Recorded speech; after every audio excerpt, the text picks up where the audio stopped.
Alrighty, game 3, an actual decider. It's cool to see some of these games, some of these matches rather, going up to deciders. I like it, it's good stuff. So one game apiece, and Matticus, our Protoss player, in the top right, Seli, our Terran player, in the bottom left. So Matticus in the last game with a much better unit composition than he had previously. Those Colossus that he had in the mix can just do so much to negate Marines. They just do so much damage to Marines. It's absolutely horrific. So the Terran player, you know, in general, you have a window of opportunity to use Marines to get hurt on the Protoss before there's too many Colossus out. Is one option. Alternatively, you need to negate the Colossus by having enough Vikings to gun down those Colossus from range, and you need to engineer those engagements then a little bit carefully, and that's okay. You know, you can build a lot of Vikings. They're not too expensive, and you know, once you've got about 12 Vikings in the air or something, you've essentially negated the Colossus. It's enough to be one shot in Colossus, and they evaporate remarkably fast. You need a lot of medevacs as well, because, you know, remember, those Colossus do that splash damage. So if you've got enough medevacs, you're replenishing the health of the Marines that have taken splash damage. So Seli opening up, very standard. He's got the Reaper built in, he's got the orbital command, no hesitation there, straight into this. So looking like he is on top of everything. Matticus similarly on his side of the map, macroing up. What I would like to see from Matticus is that earlier Cyb core. I don't mind Nexus before Cyb core, but in general I would only do that if I have in some way scouted. I'm not 100% sure about the Zealot first. I would often just concentrate on getting my Cyb core down, and I'd chrono boost out the Stalker, so that when the Reaper comes across the map I can actually kill the Reaper with the Stalker.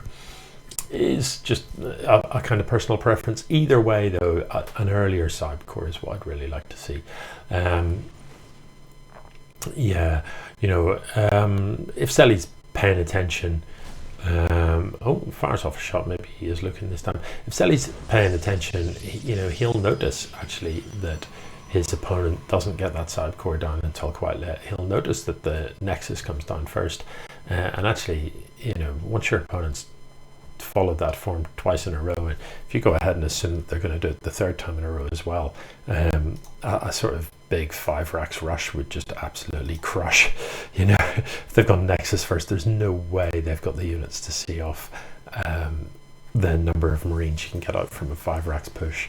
And similarly, if Seli's paying attention, he'll notice that his opponent doesn't scout. His opponent doesn't come across the map and look at what he's doing. So, you know, these are things to look out for. This is, we're getting into the like finer details of playing StarCraft now, rather than just the basics of make sure you build stuff. We're getting into the when you're actually playing a match against somebody with several games, you know, look for these things.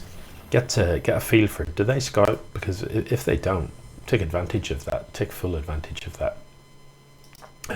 Do they always go Nexus first? Take advantage of it. Are they lit with a particular bit of tech? You know, those types of things. Anyway, Combat Shield is about to finish up.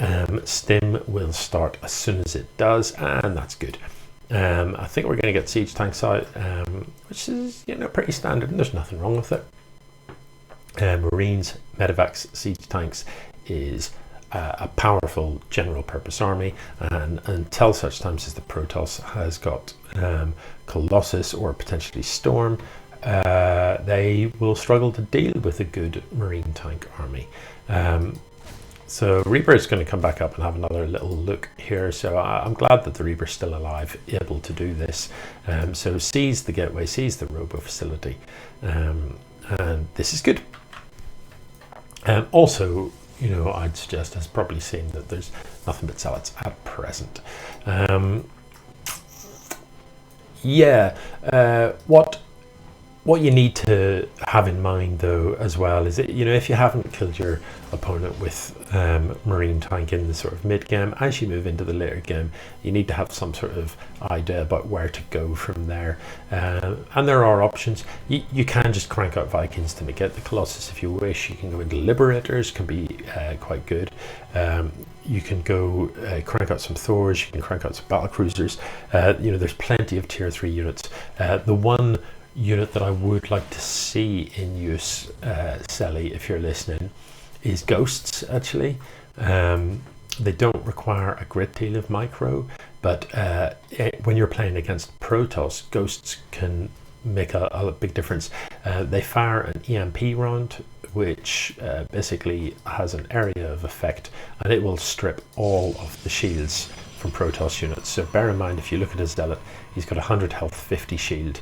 A Stalker is 80. So a single EMP here, it wouldn't actually hit all of those units, but those ones would instantly have no shields. So in the case of Stalkers, you've halved the number of hit points. You've taken a third of the hit points off Zealots. That is a big deal. It also strips the energy off spellcasters. So if your opponent does have Templars ready to drop storms, they can't. So yeah, Ghosts would be a really lovely addition, and you just throw in those EMPs just right at the start of the engage, and it strips back the Protoss shields. You know, because Protoss units are hard as nails. They're the hardest, toughest units out of the 3 races are certainly the Protoss. You know, the flip side of that is they are also the most expensive. So that's just kind of how the game works. Yeah, so Protoss units are tough. Anything that you can do to soften them up a bit, like spellcasters like Ghosts, are absolutely superb. What have we here? We've got a little drop. I love this. We don't see enough of this. No, I'm not 100% convinced by the direction it's going in. I'd rather the drop was coming around this side, you know, because your opponent's army is most likely at the front door to the natural. So if you come in this side, the army isn't going to have to go very far to come and find you. And I think Matticus is going to see this. We'll see when he reacts to it. So if you can get the siege tank out and sieged up, this will be annoying, but it's not going to get as much done as it would have if he'd come in around the other side. Matticus, if you he hasn't reacted to this at all, so I don't know about putting the siege tank literally in with the workers, but hey, why not? So let's see how much this gets done. Already we can see some workers going down. Yep, love it. This is superb. So this entire mineral line is in fact going to go down. There's no charge for these Zealots as yet, and they're attacking this for some reason. No idea why. Now the charge slots will clean this up, so Seli would have been best here to just unsiege the tank, lift it and run. There's too much Protoss here to stay and fight, but like the damage is done, it's fine. So yeah, like it would have been the icing on the cake had he managed to just lift everything up and get out of there. This guy on his own is just going ham down here and wrecking some stuff. He's about to get badly shot in the face, but if he gets a kill, brilliant. And he does. So 23 workers killed. I mean, that is extremely painful. Now Matticus has been macroing hard and his third has been up for some time, so you know, fair play to him. He isn't desperately far behind in the worker front, but you know, that was a good amount of pain that Seli managed to put on there. I'd love to see more of that sort of style on this map. You know, for me, I think bringing the siege tank into this type of location with its back to the wall so that it's hard for the Zealots to get us around, where they've got to walk the maximum distance with the Marines in front of it, slaying the worker line, is probably the choice I'd have gone for, or possibly over here, so that if the workers run, you're within range of some tech structures, so you can stim the Marines forward and snipe the side core, for example. Over on the other side of the map then, the third for Seli is up and running. He's still got that worker advantage carried over. Notice that he isn't building workers anymore. In fact, neither player is building workers. We've got the Colossus in production. If you take a quick look at the units tab, there are so far 4 Immortals, 1 Colossus, bunch of Zealots. No charge upgrade for those Zealots yet, and that is an important upgrade, all right. So other side of the map, quite a few siege tanks. You wouldn't want to try and push in here, Seli. I'd like you to get this saturated. The planetary fortress is pretty hefty, and these stim marines could come forward and help defend. So very difficult to defend. Oh, the money scan. The money. Let's see that again. Look at this scan. Just as Matticus moves out, the scan goes down and sees the units moving across the map. I mean, that is absolutely bona fide luck. But I'm assuming it was like, maybe there was a Reaper here earlier. I don't know where it went. Maybe the Reaper actually saw it and then he dropped the scan. Matticus decided to pull back. I think I'd have kept going, waited for the scan to time out, and then walked back home just to keep my opponent on their toes. So looking at the army supplies here, our Protoss player slightly ahead. If I check the upgrades tab, we've got 1-1 on both sides. Zealot charge is done. So this is going to come down to the engage. I think the Protoss army is very punchy with those immortals and stuff that can shell out a lot. But look, the siege tanks are, we've got 2 siege tanks at the back here sieged up, this one's sieged up, this one's sieged up if anything gets that far. There's 3 more siege tanks in the mix and a lot of stim marines with a lot of healing power from these medevacs. The stim goes down. Oh, the stalker's walking down the ramp there, just taking an awful lot of fire. I think there is just about enough terrain here to deal with this. You can see that the marine count has been decimated pretty heartily, but I don't know that Matticus has got enough left to keep on pushing. And as he comes forward, the 3rd siege tank starts to fire as well. If he goes off to the side, the planetary is going to clean it up. The bunker here is going to stand strong too. So ultimately Matticus is going to be pushed back. And what a slugfest. I mean, both players taking seriously heavy losses. This Colossus is going to die. Oh, this Colossus, if he just stims forward, he can snipe that, and that's an absolute win if he can just grab that. Unfortunately, doesn't chase it down. You know, Colossus are so expensive, and they take such a long time.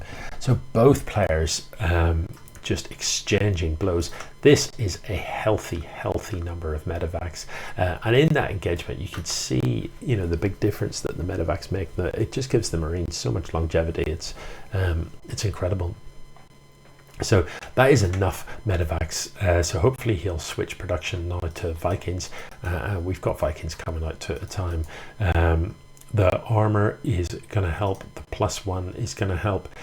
All of these things are good.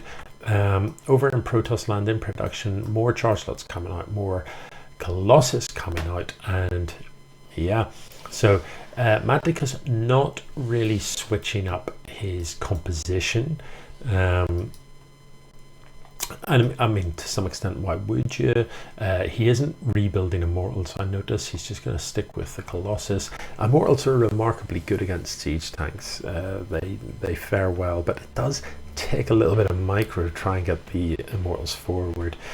What I would have liked to have seen with the Matticus attack is a warp prism, so that you can warp in reinforcements, and in addition to that you can pick the Immortals up and you can drop them on top. You know, just lift your Immortals and drop them here and they'll focus down this siege tank, for example. It's Seli that's going to move across the map, and it's Seli with the bigger army at present. He's just started +1 and +1. Sorry, +3, and +3 armor isn't too far away. Needs to pull the medevacs back. They need to be with this army. So the Vikings are going to work on the Colossus. The Colossus are a little bit too far back. Oh my goodness, I'm sorry about that.